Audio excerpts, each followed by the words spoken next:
Hello and welcome back to another RuneScape 3 update video where we've had a week off since, Jagex were taking time off from big updates, although some small updates did happen, and I'm just going to go over everything that has been updated as of the 9th of August 2021. So, beginning this whole thing is the announcement of a new mini Digsite, which is going to be released on the 16th of August. Now, this Digsite is going to require 60 archaeology, and it's going to be based in Senntisten, and it's designed from levels 60 to 67 for training, which is going to be really cool. 6 new excavation spots spread across 4 distinct sites, a new section of the city, which of course we are all excited for because we want to see Senntisten in its entirety, 18 new artifacts, which is going to lead to 8 new collections and a new collector named Eblis, 3 new mysteries containing a number of lore books, 4 stained glass windows to repair on site for some crafting experience. I hope that's some good crafting experience, and something, worth going for. We also then get 5 new research tasks, a new relic, which I'm quite interested about,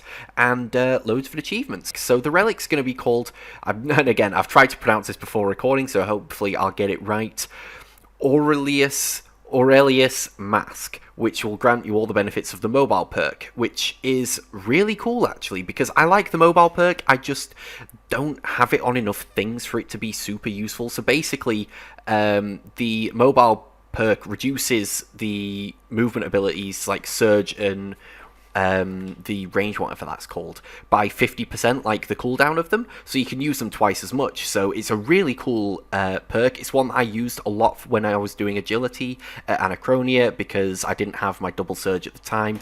So to have that down as a relic is going to be really nice, and to be honest, I'm probably going to throw it on as soon as I get it. Moving on from that, there's been some changes to Solak. So Solak now actually has a 100% chance to drop a torn Grimoire page, so every kill you will get a page now, which is really cool. And they've, in sort of alignment with this, they've set it so that you can't now roll for a 50% chance to get 2 pages in a single drop. But also alongside that, there has been a new drop added, which is a 1 in 200 drop rate chance, and it's a stack of 25 pages of torn Grimoire pages, which is really cool. We've also got double experience, which is live. Nothing really to say much on there. You get 48 hours of double experience, provided you're not an Iron Man account. Free-to-play players are going to be getting 1.2 times the experience, whereas, members will be getting the full double experience for 48 hours. You can pause and play as you wish with it, and it's going to be available until the 16th of August. So going on to some patch notes, we've got a few things here. So a lot of these, to begin with, are based on the Nodon front.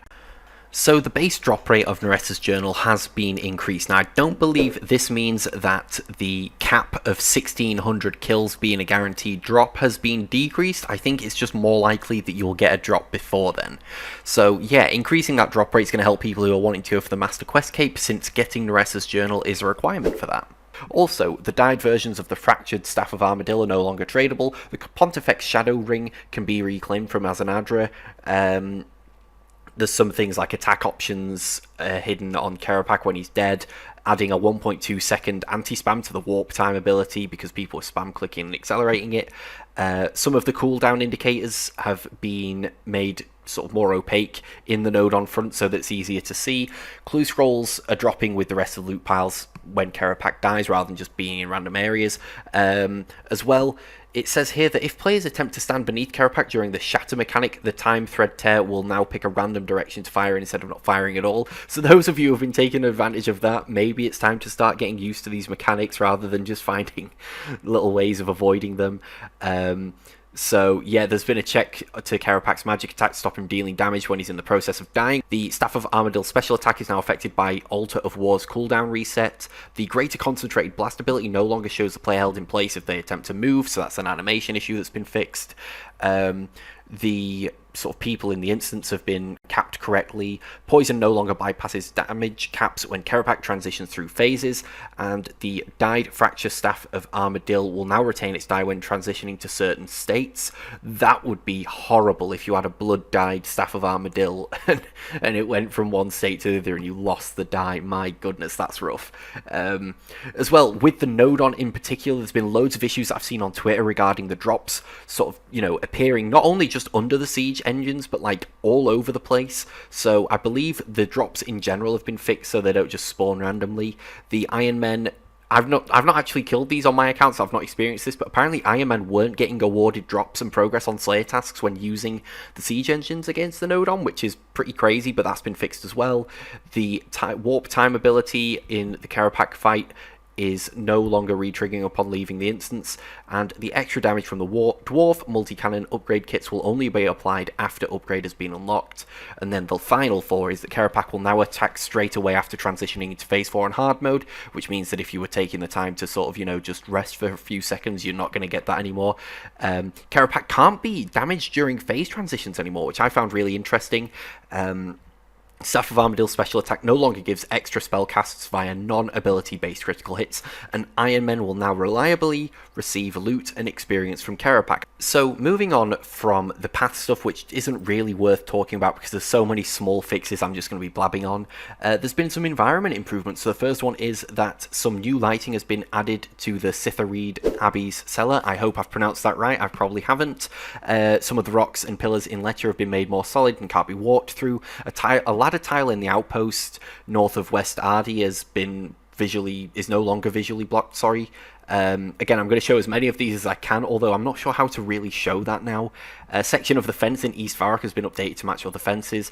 Wooden props in Berthorpe Castle now fit snugly against the wall. A rock blocking access to a source of the Rogue's Purse herb has been removed. You may no longer walk into and hide inside the rocks near the ruined temple agility course, and some cube maps have been updated for Shattered Worlds maps to increase the realism on certain materials. Next up is some improvements to mobile, so scenery borders have been added to the Hunt for Surok and Grim Tales cutscenes, and there's been a black screen issue that's been fixed for beginning the Hunt for Surok cutscene.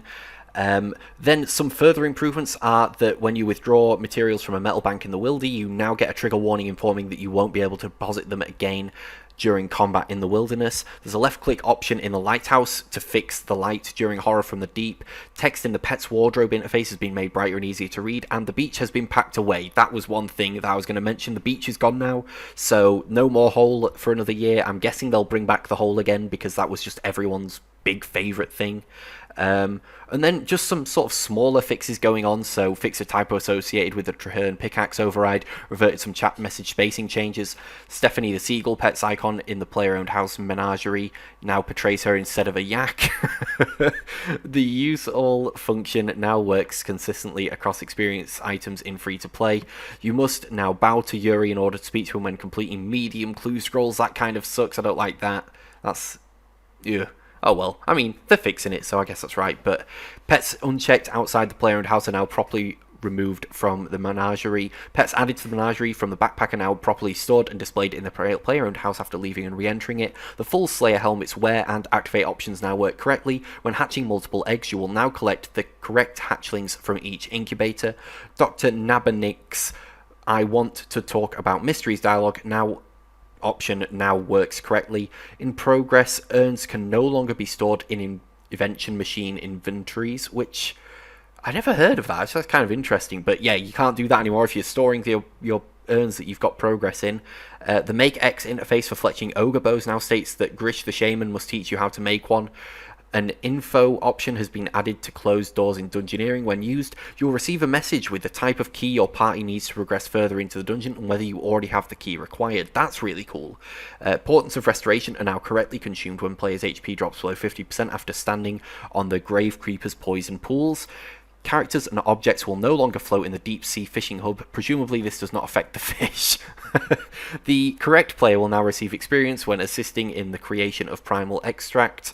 Implings can no longer fly into towers through walls and close doors near the Imperial District in Menaphos. The Thaler shop no longer deducts currency if a purchase fails due to a full backpack. Upon using the Luminate injector, all the forges and furnaces in the area will now change colour from orange to blue as expected. The slow-mo walk override will now consistently display your worn, main, hand and offhand items. Fixed a blocking issue with Trindy and Ali the Wise at the Archaeology Guild. The Greater Fury ability will now work in PvP encounters. Skeletons spawned during the Taraket boss fight will now trigger the Ruthless perk if killed by a player. The latest fruit trees will no longer give players double experience when the farming skill cape is equipped.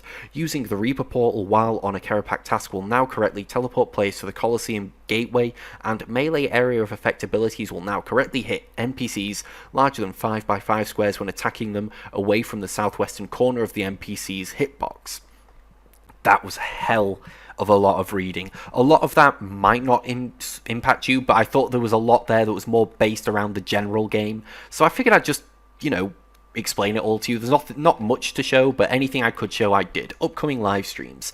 So there is the Wednesday, the August the 11th at 4 p.m. game time, which is going to be talking about the new Mini Digsite, which is going to be cool, and as well the community stuff, RuneTube, and I'm just going to edit in my latest video here because I think, yeah, we think my guide was pretty solid, so yeah. Anyway, moving on, some magnificent memes helping a single mum find her lost cat, leading to battling an ancient dragonkin wielding 2 weapons forged by the elder gods. I've seen a few of these now and they're really funny. The Nodon front, the Nodon back. Why is it... They are good, to be fair. I do like them. They're cool. And then, of course, we've got Presleek's art, which is just second to none with the RS community. It's really good stuff. And then some Pink Skirts events. So Town Square Q&A, which is going to be on today, actually, between 8:15 and 9:15. I'm guessing that is in-game time on World 3 at Varrock West Bank. And there is also going to be the KBD Boss Mass, which is going to be on Sunday the 15th of August between 7 and 8. Again, presumably that is going to be game time, and that's going to be on World 11 at the Edgeville Lodestone. And then we've just got some screenshots. That's very cool. I'm a big fan of that. Seen this stuff already, which is cool. Wow, that's interesting, actually. Yeah, anyway, that's kind of everything. Still getting used to this new format. I would usually scroll right to the bottom and then scroll right the way back up and click on the next thing. But yeah, hopefully that's been a nice little briefing for what's been going on. I know I've had some feedback in the past about these videos about trying to make them more concise, and I will continue to do that. It's just very difficult when there's all of this information and some of it may well be sort of relevant to people. I don't want to miss it out. I mean, I missed out some of the path stuff just because it's really minimal in terms of how it's going to impact you. But the things like the general sort of environment mobile and other improvements and fixes, I figured are kind of relevant, so I'd talk about them. But yeah, as well, someone mentioned to me in one of the previous videos, and it was a very good point about how it was their first video they'd seen of mine, and that they felt quite disappointed that I was looking through the wiki on that video where I was talking about the new boss coming out. I just want to apologise for that one. It was quite a rushed video. I know that every Monday I would do the update videos, and I was incredibly eager to get on and do that boss. So what I normally do with these videos, like I've done today, is I look through all of the updates, I open up all of the research stuff that I need to do to look into things, such as looking into as much information as I can about this stuff, which there wasn't loads of information, looking into things like the Solak drop rates, other things such as the Naressa's journal drop rates and what it could be now, and trying to do some research into that. Basically, I always try and do research before recording so that when I'm reading stuff, I've got something to back it up with. Unfortunately, that day I really dropped the ball on that, and I just rushed to get it out. Going forwards, it's something I'm going to bear in mind and try and improve on, and I thank you all for your continued support. So, that's going to be me for today. I will get an Iron Man video out later today, but thank you very much for watching, and I'll see you all in the next one.